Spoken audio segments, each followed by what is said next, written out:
You know, the last video I did about religion has really put me on having more conversations about religion, especially when I see some of the comments. And I'm going to address the minority of comments that come onto my page and really want to double down and quadruple down on faith, especially Christianity. And there's just certain things that are undisputable that I find that people of faith like to ignore. They really like to ignore it. And that's history. You know, history is documented. These are facts. This is literally what's happened. Where they'll come through and they'll say that the Bible or the Torah or the Quran, is the word of God, and and therefore, it says this and therefore it is. And I'm like, that's all fine and dandy.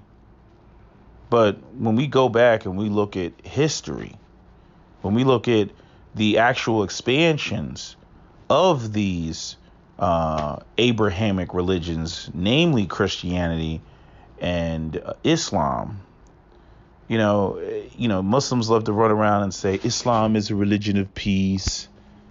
And I mean, the Arabs on the Arabian Peninsula, they were warlords.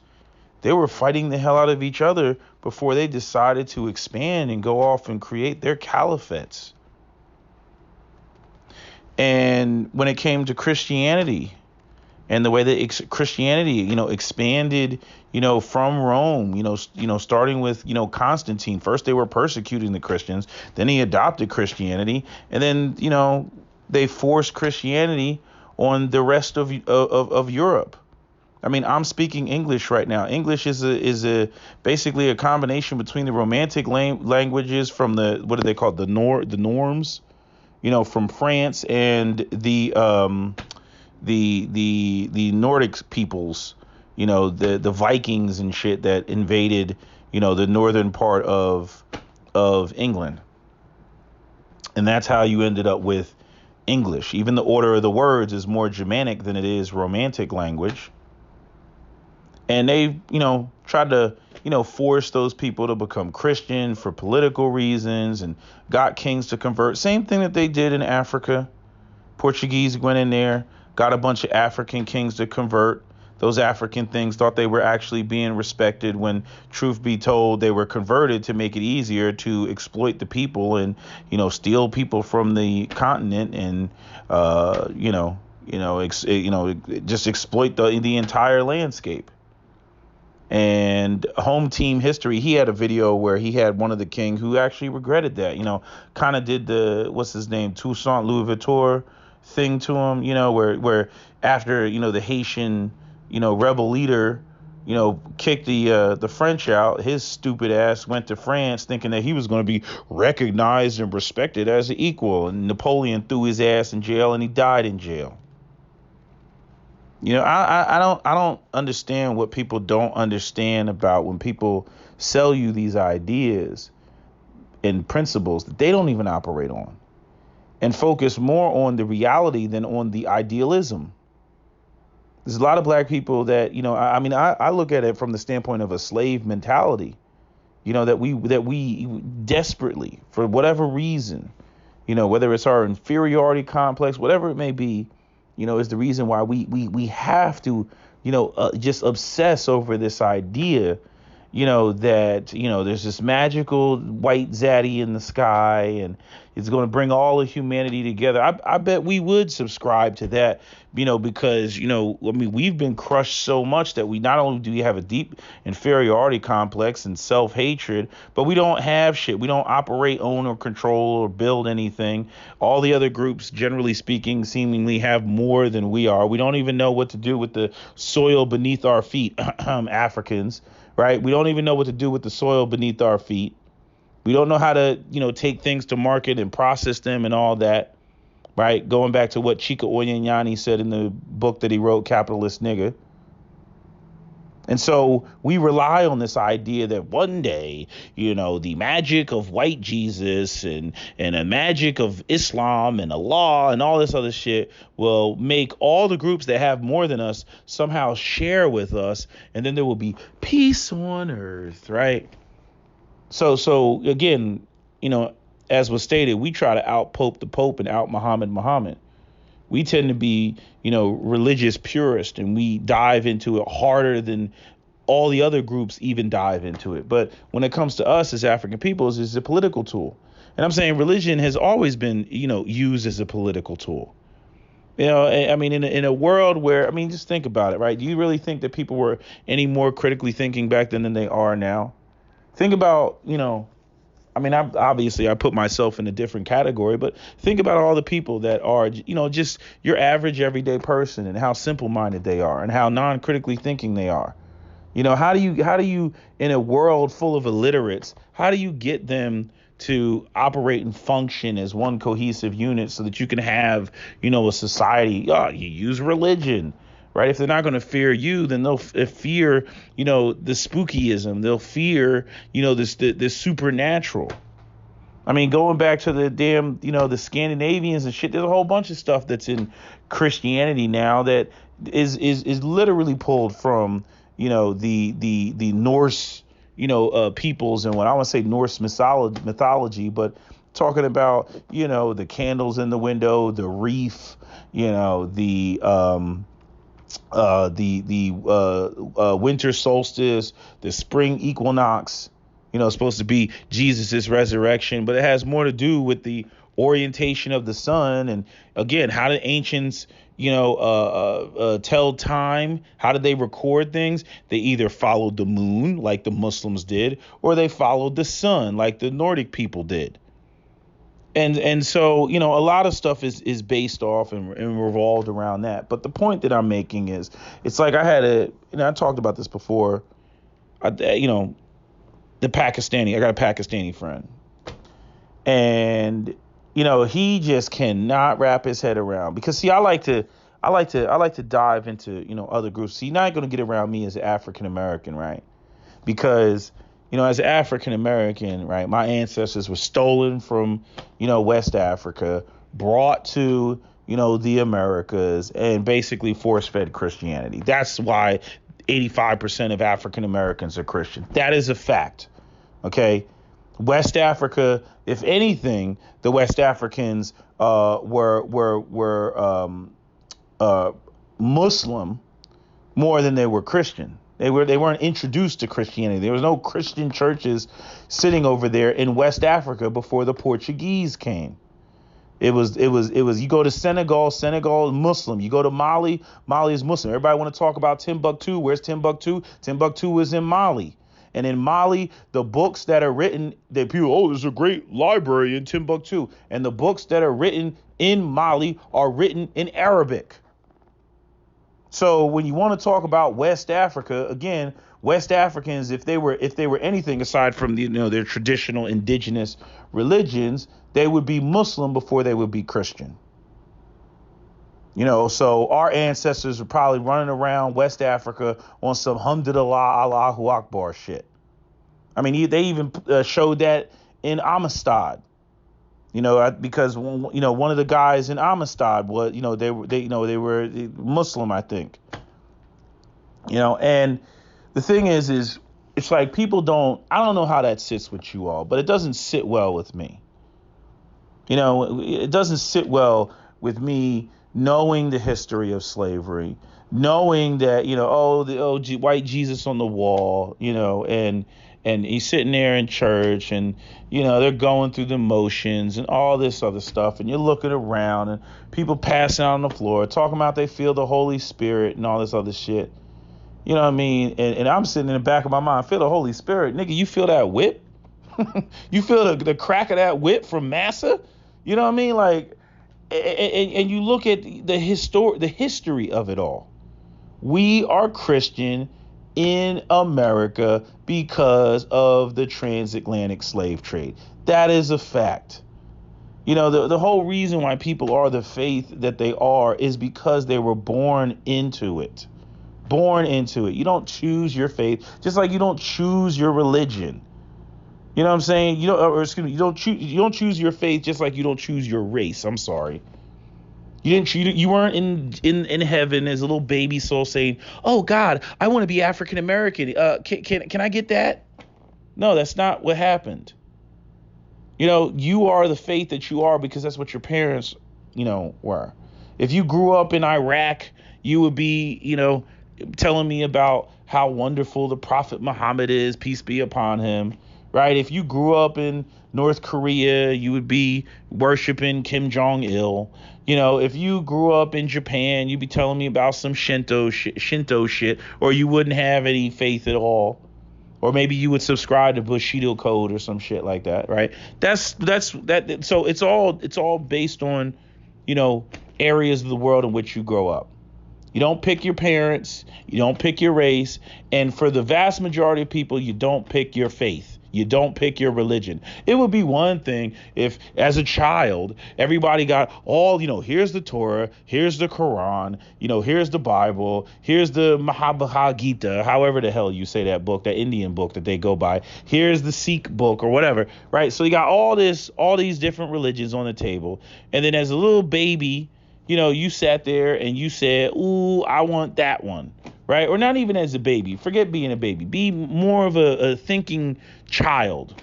And you say, you know what? Sikhism really resonates with me. I think I'm going to go and try to be Sikh, even though that's not how you can become Sikh, even though the Sikhs do have, they got, what's his name? Dennis Singh, who is a black Jamaican. There actually is quite a bit of a black Sikh movement, and whatnot. But what's so interesting is like the Sikhs that I talk to are so proud of, oh, look at this. And there's these black Jamaican, Sikhs, and they love to subscribe to Sikhism. And this is so wonderful. Yeah, as long as you're bigging up their shit, they love that shit. But talk about one of these black Sikhs trying to marry one of their daughters when we already know how colorist, Indians are. You know what I mean? Go talk about, how they really feel, about black people. You just had a Sikh cab driver in New York, get killed and carjacked. Now I don't know if the perpetrators are black, but I'm saying if they are, right, think about how that Sikh community is feeling right now because the guy's son, who was an Uber driver, just got murdered, right? So I'm saying, people are always going to co-sign you when you espouse their religion. And this is what happens with Islam. This is what happens with Christianity. White Christians will love you as long as you big up white Jesus. But then you start talking about racism in America. You start talking about police brutality and shit. They don't want to hear that shit. But they'll sit there and, they'll tell you that you don't need to be listening to that atheist SWP. You need to be over here and come to our church on Sunday and tell us about how much you love white Jesus. You can do that all day, even though, again, we know that 11 o'clock on Sunday is the most segregated hour in America. It's the most segregated. It's been the most segregated since Martin Luther King even made that statement. It's been the most segregated. And so I don't know how y'all can sit there and sit around these people and subscribe to, again, their God, let them tell it, when that's how they really feel about you. I just don't understand it. But anyway, getting back to the whole history of it all, I don't understand. So going back to the Pakistani guy, right? The Arab that went into the Hindu, I think it's called the Hindu Kush Valley or whatever it's called. Is that what it's called? The Indus Valley. That's what it is. Not the Hindu Kush. I think that's like the mountainous region, like where like Kashmir is and shit. I could be wrong. But anyway, the Indus Valley. Okay. The Indus Valley was the original the religion of that area was Hinduism, then Buddhism, right? And then the Arabs came in, with Islam, right? That's why I don't know if y'all saw that big giant statue in Afghanistan. Okay, they had this big giant statue in Afghanistan that the Taliban blew up. It was a big giant statue of Buddha. But you know how the Muslims feel, idolatry, and they blew it up. And then not only that, the Taliban has also destroyed many of the ancient, not the Taliban, I'm sorry, ISIS has destroyed, Taliban for Afghanistan, ISIS for, Iraq and Syria and shit. ISIS has destroyed, it went into the museums and destroyed many of the Babylonian, architecture and all these, sculptures and statues. And you gotta really feel about how an Iraqi Muslim is torn on that. I remember I saw a video and they had this Iraqi, museum person or whatever. Obviously he was Muslim. Obviously he subscribed to Islam. But he was fucked up because it's like, but this is also a part of our heritage. This is a part of who we are. We are the ancient, people of Sumer. We directly between the Tigris and the Euphrates and shit. That is who we are. That is our cultural identity. And up here comes intolerant Islam. Prophet Muhammad says he doesn't subscribe to idolatry, so we must destroy these ancient artifacts and stuff that really tell us about the origins of where we come from and who we originally were before the expansion of Islam. And then again, you gotta put in the disclaimers. Oh, we love Islam now, but I mean, this is really still a part of our past. And what's so funny is when you translate that to other groups, right? The ones that have been conquered, because see, the Iraqi people, they stayed in that region. The Arabs came in there and whatnot, but generally those people, they kind of like assimilated into the Arab group, right? But when it came to other groups, namely the Pakistanis, it wasn't that smooth of a transition. And honestly, I don't even know if Iraq was that smooth of a transition. Maybe there was a group of people there that weren't what the current Iraqi people were, and they got wiped out. But in Pakistan, what I was trying to explain to my Pakistani friend is that I'm like, you're the people who lost, dude. Do you not realize that? Like, Mohammed bin Qasim came in there and fucked your shit up. I mean, you should see the damn quotes. I mean, the shit is all on the internet. Let me go over here. Where's this at? Blah blah blah blah blah. Where's this at? I mean, I'll pull the quotes. Check out the quote. Right? This is straight off of Wikipedia. You can go on there, find the source and all that other shit. Military and political strategy. The military strategy had it outlined by Hajjaja. I don't know how to say that shit. In a letter sent to Muhammad ibn Qasim. It's not bin Qasim, it's Ibn Qasim. But anyway, my ruling is given. Kill anyone belonging to the al-Hadabad, I don't know how to say that shit, combatants, arrest their sons and daughters for hostages and imprison them. Whoever does not fight against us, whoever does not fight against us, grant them aman, I don't know what that means, peace and safety, and settle their tribute, amwal, as dima, protected persons, right? So basically, kill the motherfuckers that fight against us, snatch up their sons, snatch up their daughters, probably rape them, quiet as is kept, snatch them up, you know what I mean? And, the people that basically, recognize the authority of this Aladdin sword, we'll let them be, but, make sure they know who's boss. And then it continues, the Arabs' first concern was to facilitate the conquest of the Sindhi, Sindhi, I don't know how to say that shit, with the fewest casualties while also trying to preserve the economic infrastructure. Towns were given two options: submit to Islamic authority peacefully, Islam is a religion of peace, or be attacked by force. With the choice governing their treatment upon capture, the capture of towns was usually accomplished by means of treaty with a party from among the enemy, who were then extended special privileges and material rewards. There were two types of such treaties: Sulh or what is this? Abdiwasik, I don't know, capitulation, and aman, surrender or peace, among towns and fortresses that were captured through force of arms Muhammad bin Qasim. See, it is bin Qasim. I don't know why it says Ibn, but whatever. Bin Qasim performed executions of Ali Harb fighting men as part of his military strategy whose surviving dependents were slaves, right? And right, so we've seen all the videos, right? You've seen what ISIS does, you've seen what the Taliban does, you've seen what Boko Haram does, right? You see how the Arabs get down, right? They got to chop people's heads off, real public execution, real gruesome shit, and then stick their rifles or their swords in the air screaming, Allahu Akbar, Allahu Akbar, right? So, like, that's how they get down. They've been getting down like that for thousands upon thousands of years. Okay? They've been getting down like that.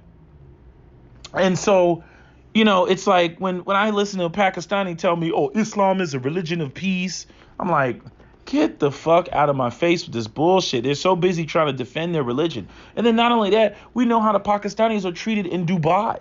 We know how they're treated in the Middle East and whatnot.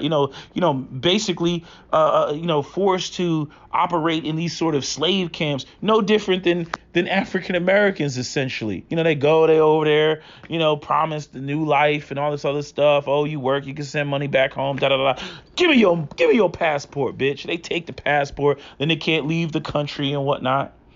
What's so crazy is my friend, he went to freaking he went to Dubai and got into it with an Arab, and the Arab was talking shit. He slapped the shit out of him, right? Then the Arab dude went and tried to get security and everything. Was like, give me your passport, give me your passport. He was like, I'll give you my fucking passport. Pulled out the passport and threw it at the security guard. Well, guess what? The passport was an American passport. And so the Arab dude thought that, oh, I'm gonna tell this Desi what to do. I'm gonna tell this brown Indian person who we make fun of because they can't recite the Quran properly, and this Indian person, who's got darker skin than I got, and you know how the Arabs operate on colorism as well, right? So you got the hierarchies of colorism. The Pakistanis, they don't fuck with the black people because we too dark, and then the Arabs don't fuck with the Pakistanis because they too dark, right? So anyway, he got all this bullshit going on. And because he had an American passport, the guy, he couldn't do anything. It's like, well, shit, they carry weight here, because, the freaking, the Bush and the Prescott, administration, went over there and, President Bush, H.W. Bush went off and made all these deals with the Arabs and whatnot, which is why they're balling out of control today, because they got the largest oil field in the world called Gawar and shit, right? So, again, the dollars are backed up against the oil, which is why we're not on fractional reserve banking. I know I'm getting way off topic, but I'm just trying to bring it full circle so that you all understand how the power game is played. Okay, so that's why they really couldn't do anything, because he had this American passport. They don't want no smoke, right?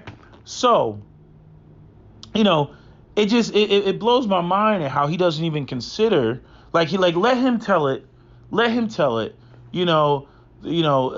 he's descendant of the Moguls, and they originally came from Afghanistan, and they're fairer skinned, so they're more beautiful than all the other Indians on the subcontinent, and they just adopted Islam peacefully. Muhammad bin Qasim, even though when they showed depictions of him, he's riding a horse in battle formations and shit. They even got artwork of him cutting motherfuckers' heads off and shit like that. But let them tell it. It was peacefully. It was a peaceful transition, even though I just read the words of what his decrees were and shit, right? And so the person, my friend is like sitting there, alhamdulillah, Allahu Akbar, all this stuff, doesn't even give any consideration that actually, motherfucker, you are descendant of the people who lost. Your people lost to the Arabs. And that's why you subscribe to this shit. And I say the same thing about, I say the same thing about us as African Americans, African black people. We sit up in the church hooting and hollering, passing out, shaking the tambourines, all this shit, loving white Jesus and everything else. I'm like, we're only Christian because our ancestors lost. They lost. Then I go over to the Latino people, they running around, I know Black Poppy, I know black. I know black. It's not the same, Papi. It's not the same, right? They running around. The Dominicans running around. They all Catholic. The South Americans, they running around all Catholic. I'm like, you do realize the Spaniards came up in here and did a whole bunch of rape and pillage and smallpox. And so, like, your great grandmother, she's probably raped by a Spaniard and all of the type of shit. And that's how you became Catholic. Do you not realize that? Does that not somehow fuck with your soul? And it does, like I'm saying, all this, the beauty of the Abrahamic religions and shit. Everybody, oh, it's so beautiful. Oh, it's so peaceful. Oh, it's so wonderful. Oh, it's the moral compass of the fucking world. And when you look at how the expansion of these religions is rape, pillage, and plunder. It's rape, pillage, and plunder. Everybody, got all these religions through the unholiest of ways possible. And they just somehow just sit there and forgive and forget and just ignore all of the bloodshed, all of the turmoil. They just ignore all that shit and they just accept it. Like it blows my mind. It blows my mind when you look at history. Anytime those ships showed up with a big ass red cross on it, shit didn't go well for the Native Americans. That's why every time they come up with these movies about aliens and shit, again, white people, they project their own, identity and being in these movies. The aliens never come to bless us with knowledge and shit like that. Rarely. Happens sometimes, but rarely. Most of the time, it's destruction, it's annihilation. And I always thought that shit never even made any sense to me, right? I'm saying you got an alien species that is super technologically advanced, right? They can go off and they can create whatever they want to create robots and shit. But then arguably, this is where you get all the reptilian conversation about they created human beings for us to be slaves. And then you had Enki of Sumer, and he was beefing with the other aliens. And then they had a big galactic war, a big war and shit like that. And so now, I don't know, maybe Earth is off limits, or maybe this alien is still floating around trying to guide humanity, or maybe all the Abrahamic stories and shit like that came from the original stories of, these beings that were trying to teach and guide humanity. Maybe we failed the test, so they were like, we're the fuck up out of here. Or, maybe Enki won this war. Who knows? Who knows how the shit went down, right?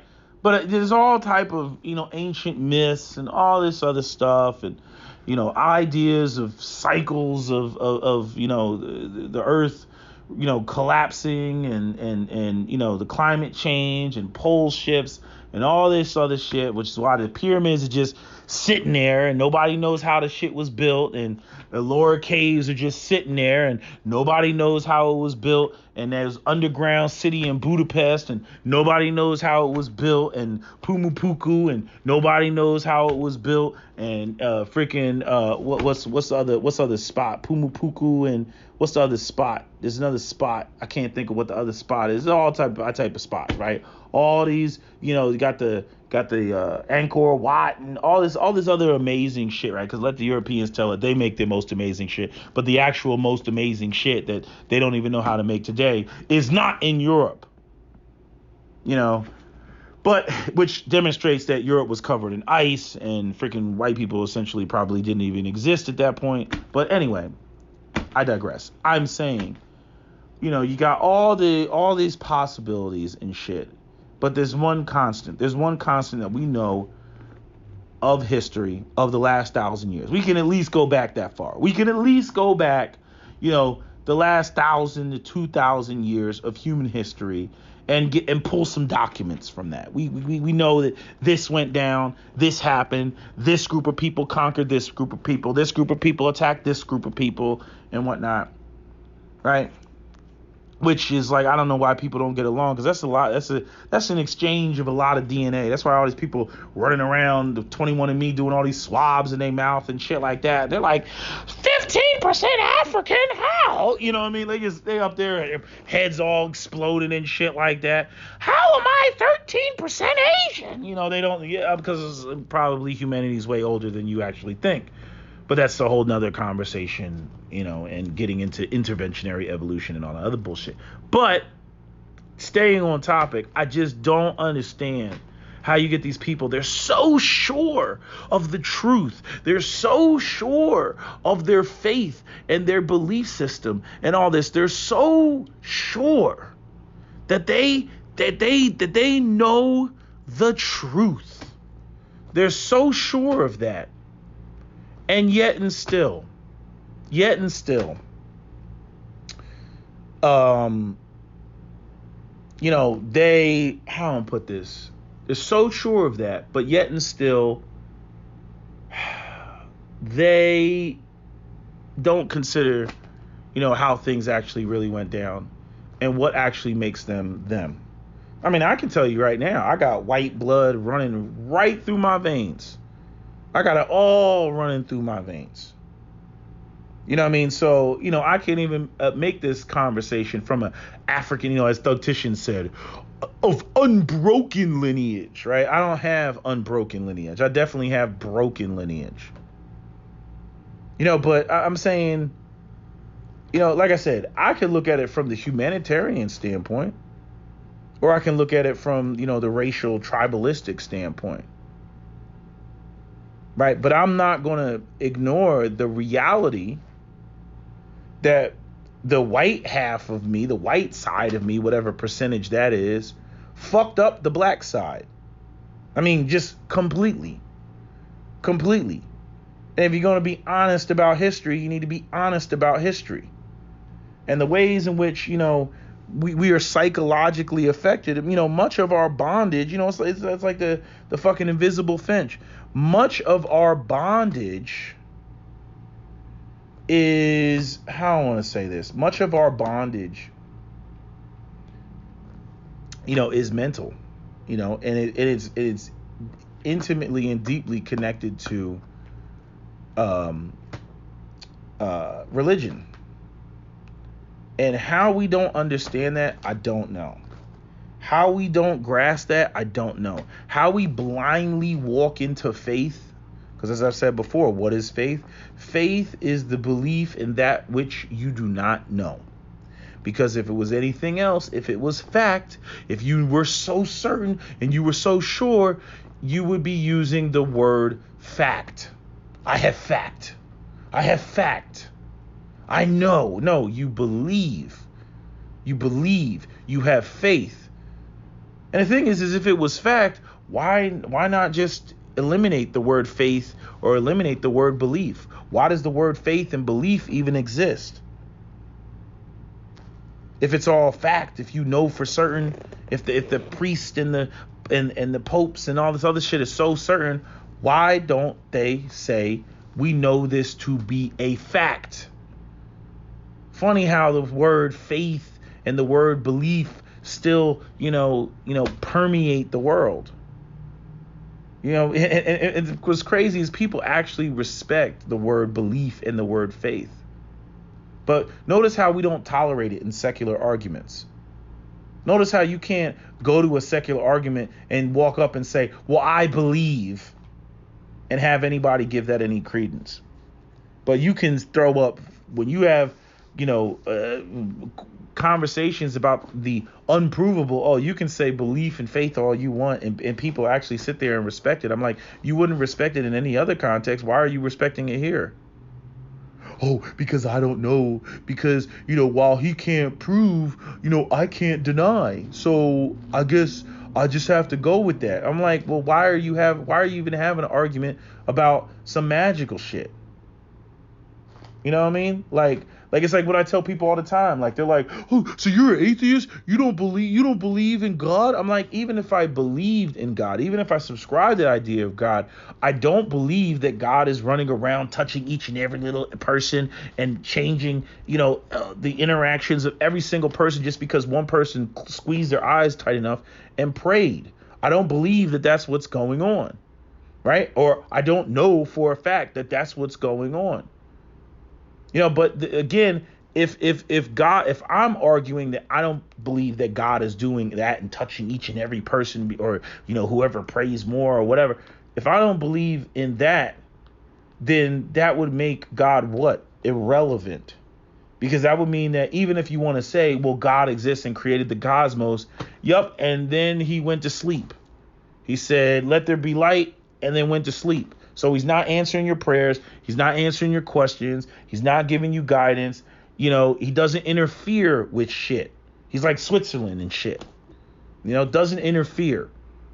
So if God doesn't interfere, what is the point of me sitting there and acknowledging God's existence? That's like asking a child who's never met their father to acknowledge the existence of their father. Yeah, all right, yeah, I got a dad. Yeah, obviously, because I'm here. I came from somebody's balls. But I mean, I don't know the motherfucker. The motherfucker ain't never done shit for me. So what? Why are we sitting here talking about my pops?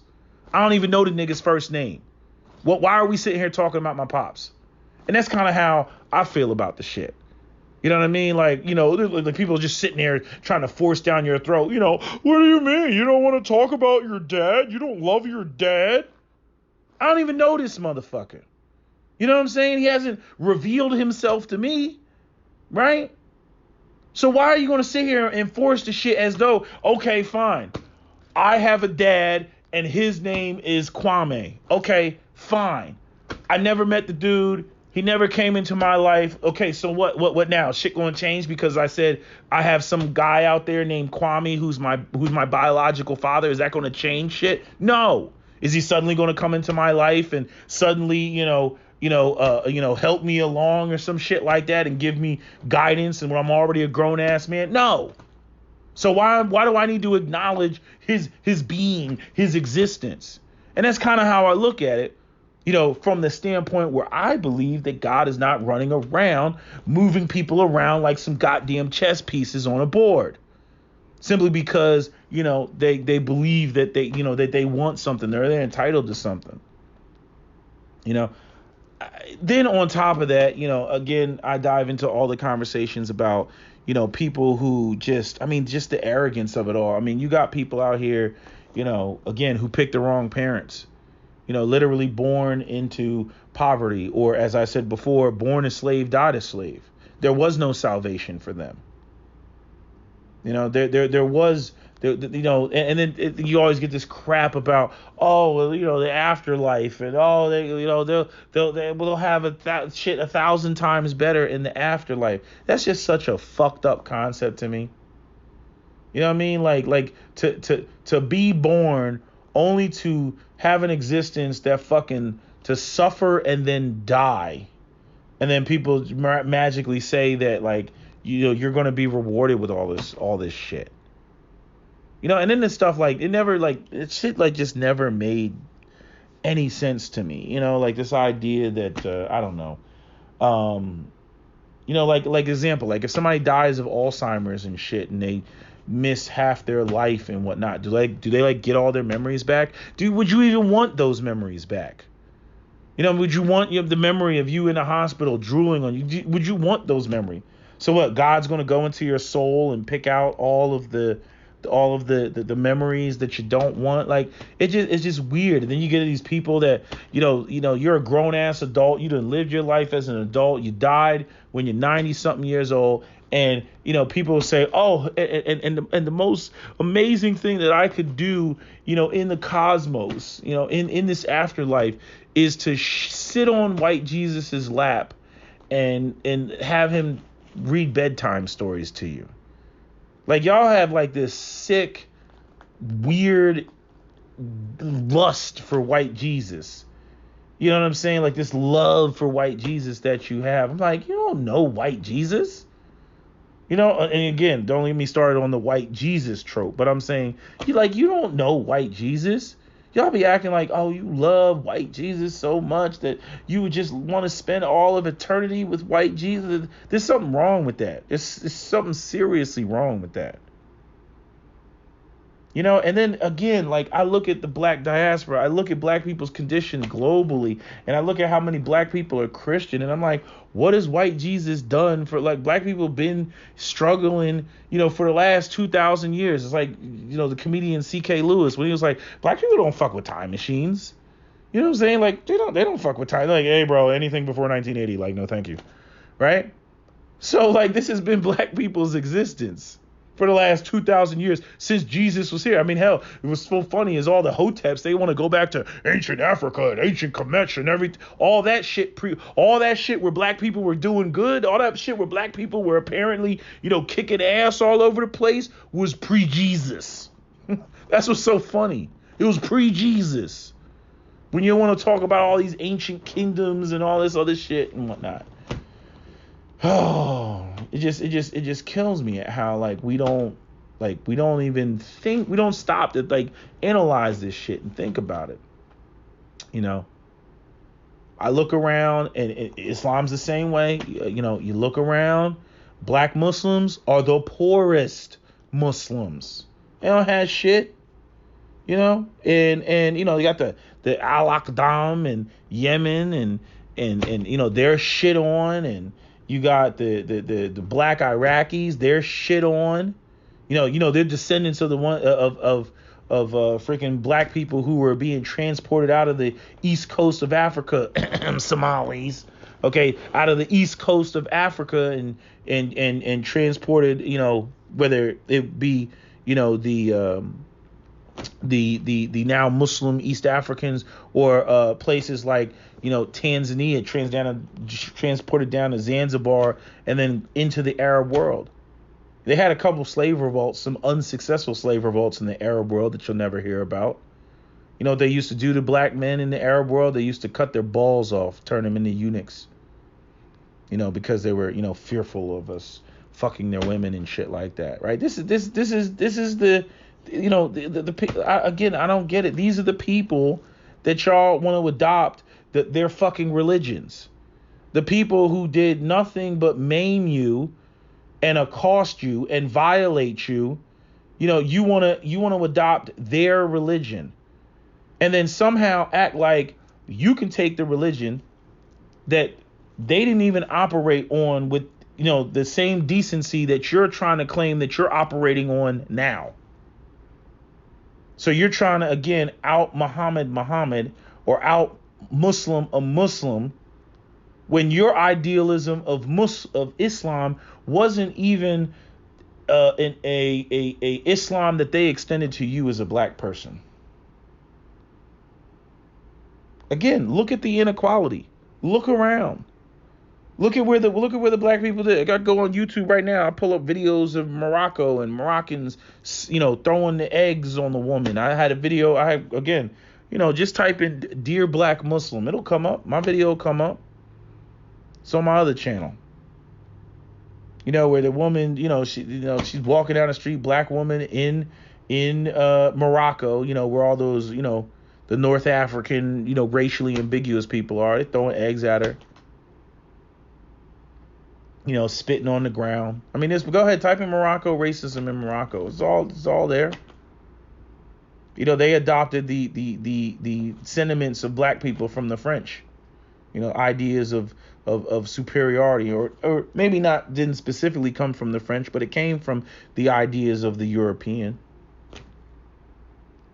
Ideas that they were trying to prove that yes, we come from Africa, but we're not like those sub-Saharan Africans. The distinction is made. We saw how the black people were treated, after Gaddafi was killed and, in Libya and whatnot. Again, these are your fellow Muslims, alhamdulillah. But y'all don't, you ain't got no smoke for them. You got no smoke. But you'd rather sit there and argue with black Christians that look like you over who's got the best invisible friend, just dumb shit, instead of coming together and forming Voltron and recognizing the anti-blackness in the world and countering it. You'd rather sit there and argue about who's got the best invisible friend coming from two religions that have a history of abuses towards black people on the African continent. Make it make sense, bro. Make it make sense. So again, I'll never understand how we sit around and we, follow these religions and not recognize the history behind these religions and how they impacted us and how how we are who we are today because of trauma. Trauma. You know what I mean? We didn't sail over here by choice. It was through trauma. And again, we're not the only group. We're not the only group. There's other groups. But again, when it comes to you got to understand that Islam and Christianity are basically the right and the left arm of the system of white supremacy. Arabs see themselves as Caucasian. Right? Keep in mind where the Caucasus Mountains are. The Caucasus Mountains are, they'll say, oh, it's Europe. No, it's sitting, it's again, Caucasian. Asian is the suffix. Cauc is the prefix. So it's sitting on, the edge of both of those regions. So when Arabs run around and they want to say that they are Caucasian, they're not inaccurate in their assessment. You see? And so, they've always been beefing. They've been beefing since the Crusades and shit. They've been beefing. But everybody else, you just ad lib to the song. Native Americans, whatever. Africans, whatever. Asians, y'all too far away. That's how they treated the Asians, But again, when it came to, we got to get those spices, right? We got to get the gunpowder, right? Because gunpowder comes from Asia. Europeans and Arabs wouldn't even have been able to have guns if it wasn't for the Asians. They were everything, the whole goal, discovering America was all because they were trying to get to Asia, the Silk Road. You have to understand that. So, we are just this, again, they are the sun and we are just the planets revolving around them. And that is how they operate. That is how we are treated. We are like non-playable characters in a game. I'm being for real. Like, that's what we are to them. We merely exist to be exploited. That's their role here. And it makes it easier for you to be exploited when you subscribe to the faith of the very group of people who've done all of these atrocities, to your people. So anyway, I'm done. I'm done with this rant. I've covered a couple of things that I've repeated and said before, and I've also covered a couple of things that are new for many people, who want to understand, more thoroughly why I feel the way that I feel when it comes to these Abrahamic religions.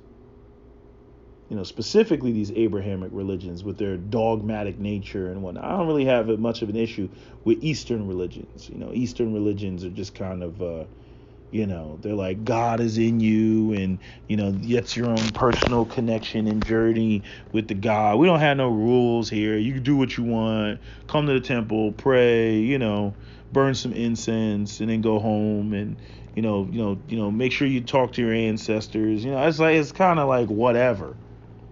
But the Abrahamic religion, oh God, there is only one God, there is only one way, and you must operate this way. And if you don't, you either off with your head or you must pay the jizya, like all this bullshit, and I'm like, no. And then Christianity, I think Christianity in many regards is worse than Islam. Like Islam comes through, and Islam tells you what the fuck Islam is about. You know what I mean? Like, and that's all there is to it. And you're going to subscribe to this or, off with your head, right? Christianity, on the other hand, likes to gaslight. Christianity will do some fucked up shit, and then when it realizes that it's not in league with its Christian doctrine, it'll go, oh shit, well, you see, that didn't really happen like that. And see, what really happened was, like that's what Christianity starts doing. Christianity starts downplaying the shit like a motherfucker. And what you see now in a lot of these videos that you see online is you see a lot of Christians trying to be as honest as they can be to try to save Christianity. But that's not where the majority of most Christians' hearts lie in America. Majority of their hearts lie in gaslighting and denial and white supremacy and it's a Christian nation, all that bullshit. You know what I mean? But you have a handful of Christians that are trying to be like, nah, we gotta be honest about this. And what I will give some aspects of Christianity is a little bit more malleable to, the global collective consciousness. Islam is not. Islam does not budge. I mean, no, Muslims love to make fun of the fact, see, the Quran has been unchanged. But when it comes to Christianity, you got, this book and that book, and everybody's got a different book, and the King James Bible, and what was it, Lutheran Bible? They got their own Bible, the New Testament, the Old Testament. You know what I mean? Like they got there's like I don't even know how many versions of Bibles there are, but I'm pretty sure I can count them on more than one hand. So they're changing the words. You look up a certain scripture or whatever, and you get 15 different translations, like that shit I said about a man. What is it? Better for a man to be alone in the desert for him to be with a nagging woman. There's so many different ways to say that. And I mean, there's like, go ahead, Google it. It's like 15 are going to come up. Where in the Quran is just, it's the Quran, and it's unchanged, and it's been that way. And and I'm saying maybe it has been changed. That's what they say. I believe them. You know what I mean? Because every time you hear the azan, it's the same thing every time. Like, they don't budge all. They don't change none of their shit. New. But that's the main difference. So I say Christianity is like a white liberal, and Islam is like a racist white southerner. You know what I mean? They let you know how they feel. We don't like niggas around here. We don't like colors around here. You know what I mean? They let you know how they feel. Where white liberals, they'll smile in your face and shake your hand and invite you out or something like that, or not inviting you out, and then be like, oh man, yeah, why didn't you come out last night? Because nobody called me. Oh, that's unfortunate. Like, they're real like passive aggressive fake with it. That's how the Christians are. But Islam, nah, they let you know what time it is from go. If you ain't subscribed to this, inshallah, then we ain't fucking with you. So anyway, that's all I gotta say. That's my video rant on religion. SWP out.